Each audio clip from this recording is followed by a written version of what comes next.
Sitting down here at the 9-foot homemade oak bar, Coach Ram, Jim Ramazinski, another football Friday. Even though they are playing on a Saturday, we have the head coach of the Evergreen Park Mustang football team here. How are you, Coach? Good. How are you? Good. So, not the first week that you wanted to have because you guys ended up taking a loss to Marengo, but it was a close game.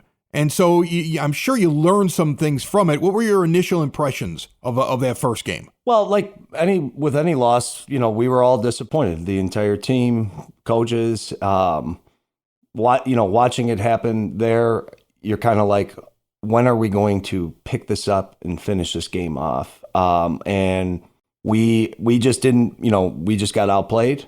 We got beat up front, and when you reflect on it, Friday right after a loss, it's kind of like, what are we going to do? All this. Then you regroup, you watch the film. We watched the film as a team the entire game. You see that the mistakes that we made, a lot of them are correctable. Some were some mental mistakes that, we could chalk it up as first game, long road trip, all that. But at the same time, we're not trying to make excuses. We lost, and we know we have to get better.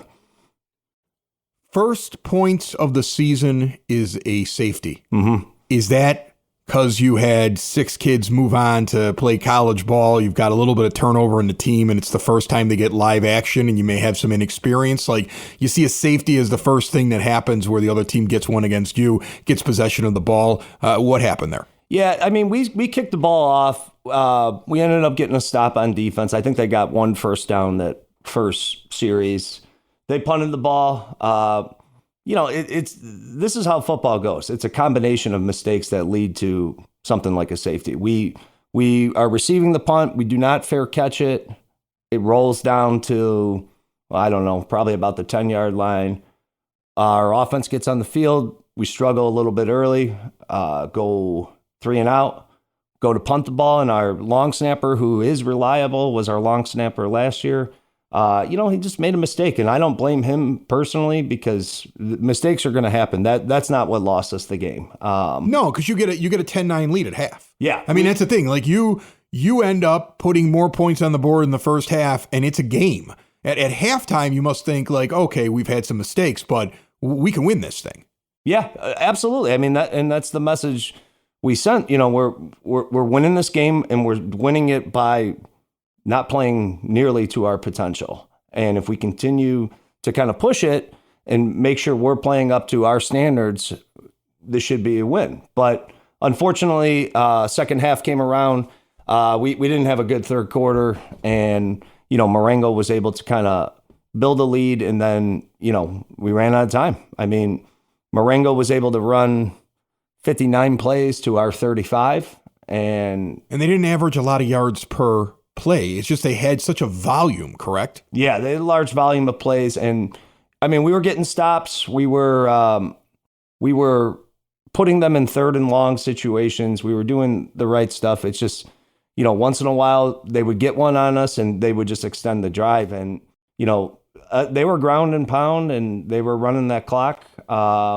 Unfortunately, we ran out of time. Yeah. It's a road trip at the beginning of the year. You're in a town. Yeah. I think I've talked to you about this. I've talked to other coaches about this. When you go to a town and the whole town's out because that's their team, that's quite an environment to walk into first week. You keep the game close, you regroup, you go back at it. What did you learn from this game that you're telling your kids about this week? Well, we found out who some of our players are that we weren't sure on. Names that you've heard before.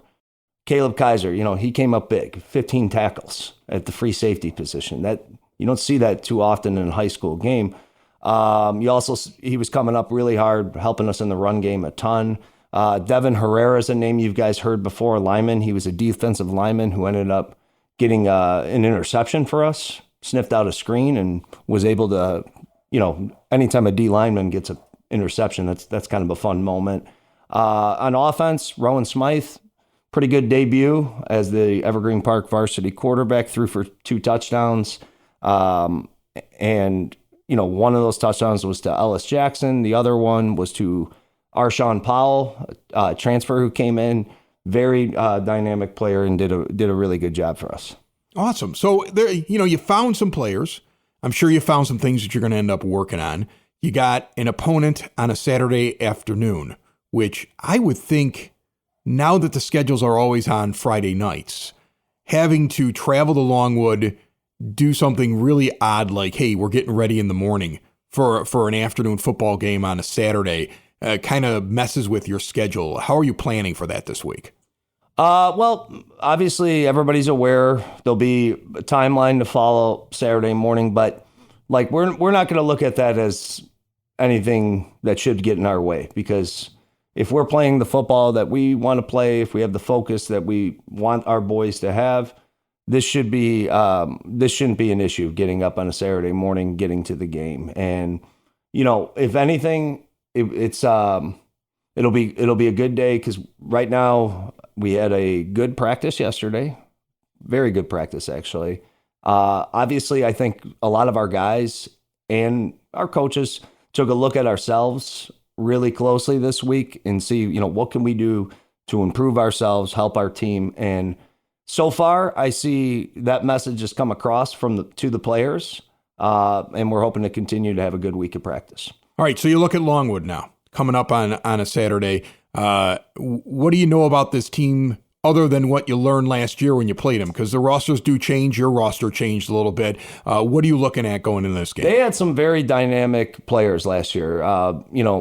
First play of the game last year, they run a 75-yard touchdown and definitely surprised our players on the field. They were not expecting. Was there a trickery, or was it just like you ran up the middle? Like what was that? No, play? they had a player. They ran a stretch play to the right side of the field on the boundary, and the guy beat us all in a foot race. Guys were late getting there, and that's why, especially yesterday at practice, we're talking about, you have to play full speed at all times, because we don't know a ton about this team's roster comparison to conference opponents. So, we're just planning for, hey, they're going to have somebody who's going to be able to fly around. They're going to have a pretty big physical line, and we want to just play up to our potential. If we play to our potential, good things will happen. You talk about the line, defensive line, offensive line. They're not the flashy players, but they really are the base that a team is built around.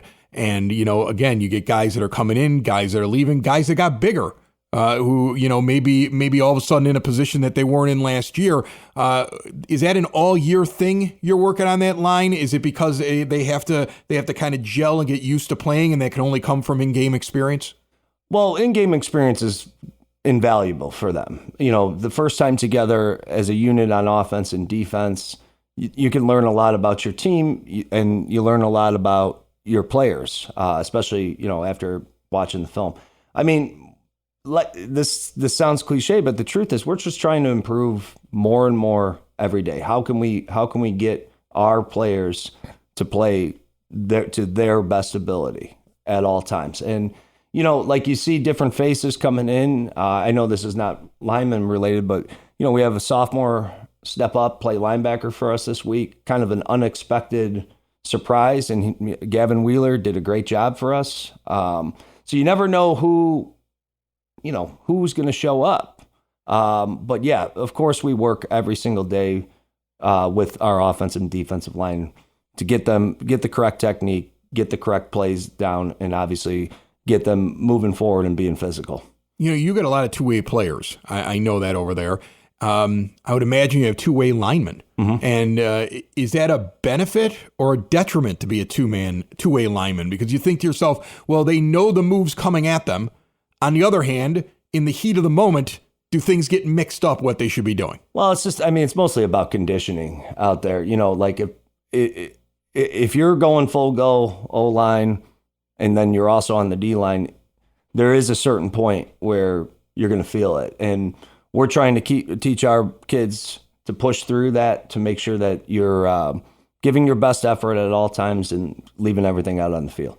All right, so this matchup, what's the key to it? Like, I don't want you to give away any secrets, of course. Don't give me anything that's gonna help the other team. But like, what what do you look at? What are you telling your guys like is a major focal point of taking on Longwood?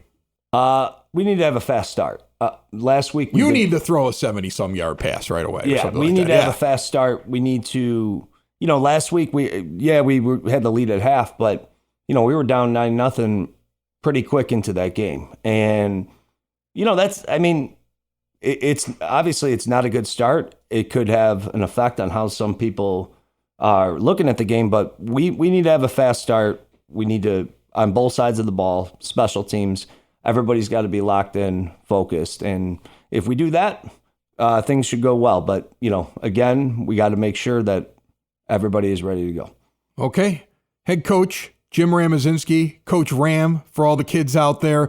I had Amy Kazin on one of the most recent episodes of the EP podcast, and she was talking about all the stuff they're getting ready for a month from now with homecoming. I know that's a long ways off for you, and you can, when you're ready for it, you can go back and you can listen to that episode and find out what they have planned for you, because they have a lot going on this year around this. There's like a street festival happening before the game. It's going to be goofy. No, You're aware of it? I am aware. I know you're shocked. I am. I know you ought to put on the blinders, just focus on things. And I know homecoming is difficult on coaches because of all the extra stuff and you just want to prep for the game. But this seems like it's going to be big, and the preparations over the next couple of weeks, just getting ready for it, pretty exciting around the school. Yeah, it's definitely super exciting. I mean, as much as coaches possibly, look at homecoming week as a distraction, and at the end of the day, we're always talking about stay focused, but I always think about it all right, seniors,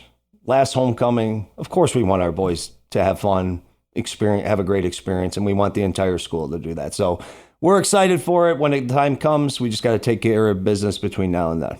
All right, it's a road game. It's on Saturday. It's their only Saturday game from what I can see here, taking a quick glance at the schedule. 12:30 start at Longwood, and then next week back home.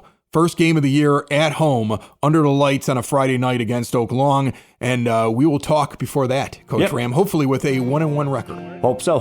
Thanks, Chris. Appreciate it. It's the EP Podcast, all things Evergreen Park.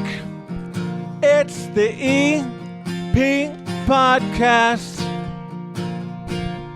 Evergreen Park.